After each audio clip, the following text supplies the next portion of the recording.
Remember when we were young adults living in our first apartments, just starting to cook? We were on a seemingly never ending quest to find the ultimate recipe for soul food Southern baked mac and cheese. Beautiful souls, I'm asking this question of my bestie, Teresa, who's here with me today, and my mom's also here. Teresa and I went from cookouts to church events to potlucks, rating the best mac and cheese. Yes. You remember that? Yes.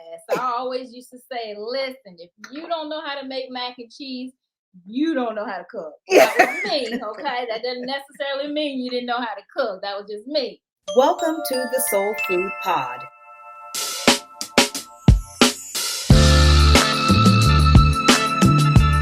The first soul food podcast about Southern soul food.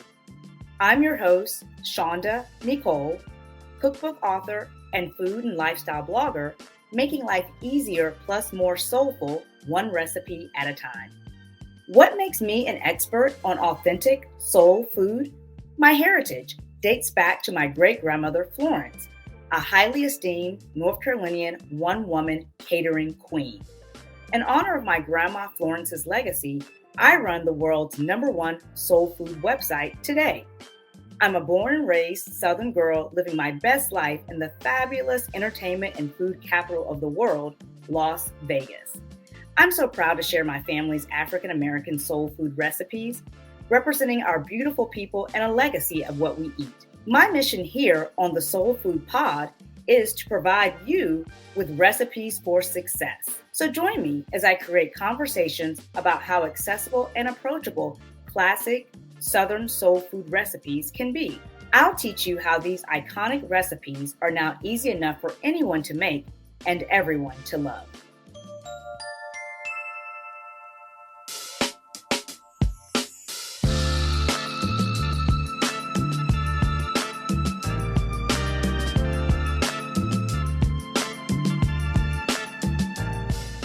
Boy, yeah, we would eat macaroni cheese and figure out what was in the recipe.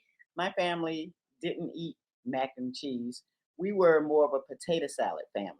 Oh, potato salad. Okay. I love that too. Right? The other starch, the other You're soul food right. starch. Yeah. Absolutely. Okay. When you were out and about, did you enjoy other people's mac and cheese, or it still just wasn't a big thing for you? It still wasn't a big thing for me. However, the mac and cheese that was displayed at cookouts or whatever, when I was going to them, it was like a bland kind of mac and cheese, just macaroni and sort of a white cheese. It didn't really look like mac and cheese, so I never tried it. Okay, well, we know the cheese is important, so Absolutely. you have a funny story about the cheese. Oh, yes. So I made it my business to learn how to make mac and cheese. So we had a family gathering or a Sunday dinner at my parents' house. So I volunteered to make the mac and cheese, and I did. And everybody was eating, and I didn't hear the compliments that I was expecting. The compliments weren't coming. No, they weren't coming in like I thought so.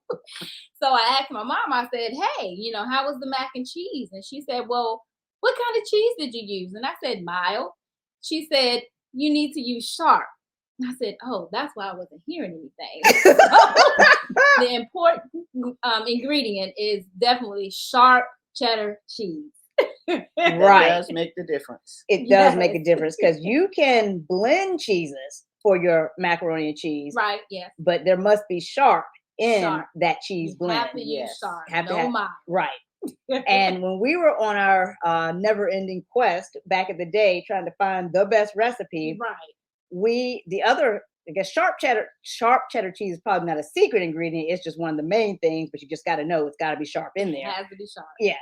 But we learned this back in the day. I remember it was like, let's put mustard in it. Someone said put mustard in it, and that is so true. Right. So, beautiful souls, of course, we have one of the top-rated Southern baked mac and cheese recipes on the soulfoodpot.com. Yes. Thank you.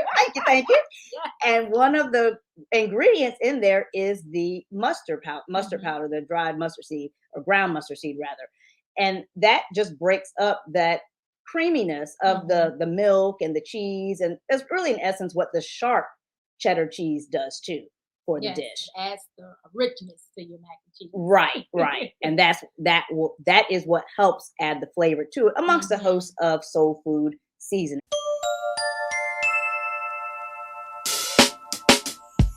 Do you want to make the most flavorful and delicious vegetables and meats? Do you have the most flavorful seasonings in your pantry or in your spice rack? No worries if you don't have the answers to these questions. I've got you with my step-by-step digital printable guides to take your taste buds to new heights. I put together a collection of the best African American seasonings and spices, recipes passed along from my grandma to mom to me, and now to you in my easy step-by-step cookbooks and guides of all that's flavorful with these ultimate lists for soul food seasonings and how to season Southern fried chicken. Grab them from ShaundaNecoleshop.com, ShaundaNecoleshop.com. Also linked for your convenience in the episode description.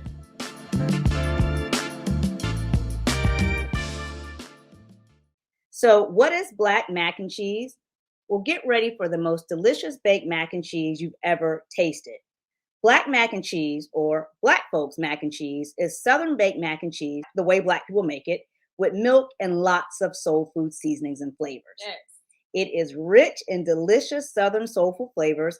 Mac and cheese is one of my favorite Southern comfort foods and a favorite of many households. It's a staple for soul food Sundays, summer cookouts, Absolutely. right? Juneteenth celebrations, Yes. and always a featured item at a soul food Thanksgiving or on a Black folks Christmas dinner menu. Now, even though I love macaroni and cheese, of course, I don't always want to make it just the traditional stovetop way. And there are many variations of this classic macaroni and cheese dish. One such variation is Southern baked mac and cheese, the soul food way. Now, this is the recipe, like you were just saying, Teresa, with rich, creamy cheese sauce and Southern comfort soul food flavorings, baked till, wait till you hear this, the edges are crispy and brown. You have to have those crispy yeah. edges. Oh, right? yes. And it tastes like someone stewed over it in the kitchen all day. But not to worry, beautiful souls, because once again, I have a few recipes for baked mac and cheese, the soul food way, that actually incorporate the Instant Pot or not to make it a lot faster so you don't actually have to stew over a hot pot all day and then over a hot oven to get this intentional flavorful recipe. So we call this Black folks baked mac and cheese, an authentic soul food dish, easy for anyone to make and everyone to love. So you may ask, why is Southern baked mac and cheese so important to Black culture? Well, baked mac and cheese is just one of the many soul food cuisines turned American dishes. And this yummy dish has a really old history. Known initially as macaroni pie, baked mac and cheese was created by James Hemings, an African-American enslaved person who trained as a culinary chef in France. Hemings was born in my home state of Virginia back in 1765, and at 8, he became one of Thomas Jefferson's many enslaved persons at his Monticello plantation. Oh, wow. Right, in Virginia. Yeah. Really rich history for us. So at age 19, Jefferson took young Hemings with him to France to train in the art of French cooking. James Hemings was a highly trained cook, known to many modern day chefs and culinary historians alike today. A notable African-American chef who helped create and define American cuisine as we know it today. Now, did anybody watch this Netflix soul food documentary, High on the Hog? It's one of my favorites. I did not. You've not seen it? You got to check that out. Yeah, that's something I'm gonna have to check out too. Okay, it was just 4 episodes. They were packed with so much soul food goodness and mercies, I say. But it's all time. Right, yes. So I loved it. But a season 2 is coming out. They've been filming, I think, over the past year. So hopefully that's any day now. But what I like to point out from High on the Hog, it was rich with soul food and soul food history. And so an all-Black creative team tells a story of African American food. And one of those stories was baked mac and cheese, which is initially cooked by Hemings in a mixture of boiling water and milk. So Hemings plays sharp American cheese. Sharp. And it probably wasn't called necessarily sharp American cheese back then, but just for the sake of our conversation, sharp American cheese in between layers of butter and milk-coated macaroni. He then baked it in a Dutch oven, over an open hearth fireplace stove with hot coals placed on the lid for it to bake. Now, today, we can make easy macaroni and cheese while still incorporating the original recipe's culinary technique. Of course, we do it much safer, not over an open hearth fire. Dangerous. Because we don't want to burn down the house just to get some baked macaroni and cheese. Yes. Okay. So you may ask, how did mac and cheese become soul food? Well, Heming's legacy of baked mac and cheese continued long after the Emancipation Proclamation in the 1860s. Macaroni and cheese began to have new meanings and multiple identities in the Black community. Mac and cheese became what we know it as today, a celebratory dish, a convenient comfort food, and a meal stretcher for impoverished families. We recognize this dish today as soul food. So, ladies, were y'all familiar with that story about James Hemings? No, I've never heard it. Okay. A little. I thank him though. Yeah. Yes. Kiss the cook. Because mac and cheese is the part of my life. Right. We don't do many soul food celebrations nowadays without it. Somebody's always bringing it. Yes. So, beautiful souls, you're probably asking, how do you make Southern baked mac and cheese the Black way? Well, you can start at the soulfoodpot.com. But when I think of traditional Southern soul food meal, baked mac and cheese is, of course, like I said, always one of the first things that comes to mind. It's a delicious combo of two perfect comfort foods, macaroni and cheese, and it can be found all over the Southern states. Southern baked mac and cheese, the Black way, is still boiled in milk and then baked. But nowadays, this iconic recipe includes ingredients with traditional elbow noodles, butter, and milk. And then, of course, the savory soul food seasonings that we just talked about. Mm-hmm. Like I know in our recipe, I've got garlic powder, onion powder, the ground mustard. Mm-hmm. So all those additional flavors, a little paprika, that really add that savoriness to this incredible dish. Now, ladies, when you are making Mama, I'm going to ask this question, but then I have a caveat about Mama here. So, ladies, when you serve your soul food baked mac and cheese, I want to know what you make with it. But let me also clearly point out that Mama does make mac and cheese. She makes a delicious crab mac and cheese. It is not on, if you're listening to this episode at the time it airs, it's not currently on the soulfoodpot.com, but it will be coming soon. So maybe by the time you hear this, it'll already be there, but we will get her recipe up there. I know that we have on the soulfoodpot.com a recipe for lobster baked mac and cheese, right? Sounds good too. So good. Sounds really good. So rich, right? Lobster is one of those things. If you ask me what could I eat every day, it's lobster. I'm bougie. Wow. Nothing wrong with being bougie. Nothing wrong with that, right? And crab. Yeah. And crab, yeah. As long as I don't have to crack them. Oh, yeah. I'm used to it, but that can be a chore for a lot of people trying to crack the crabs, or the lobster for that matter. That's work. So now the question is, what do you serve with your soul food baked mac and cheese? Teresa, you want to go? I need fried chicken. I can do collard greens or cabbage. And I need cornbread. But I grew up on Jeffy's cornbread, but now it's Krusty's. Okay, it's a honey cornbread, and you have to try it. It is good.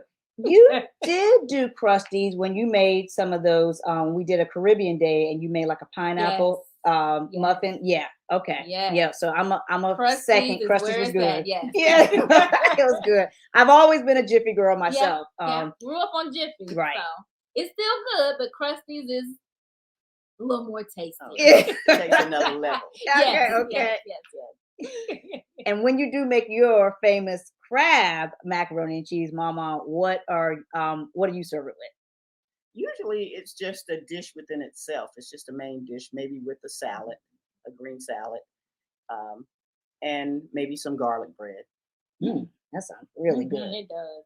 And to your point, baked macaroni and cheese can be eaten as a side dish or a main course, just depending on how hungry you are, I guess. Right. So, all right, beautiful souls, check out the soulfoodpot.com's macaroni and cheese recipes, linked for your convenience in this episode's description. And remember that food for the body is not enough. There must be food for the soul. Thank you for joining me for this episode of the Soul Food Pod. Did you enjoy today's conversation and recipe? If you want more easy to make soul food recipes and Southern food for the soul, then follow me for ideas that make your life easier plus more soulful. Subscribe here to the Soul Food Pod and subscribe to my food blog, thesoulfoodpot.com.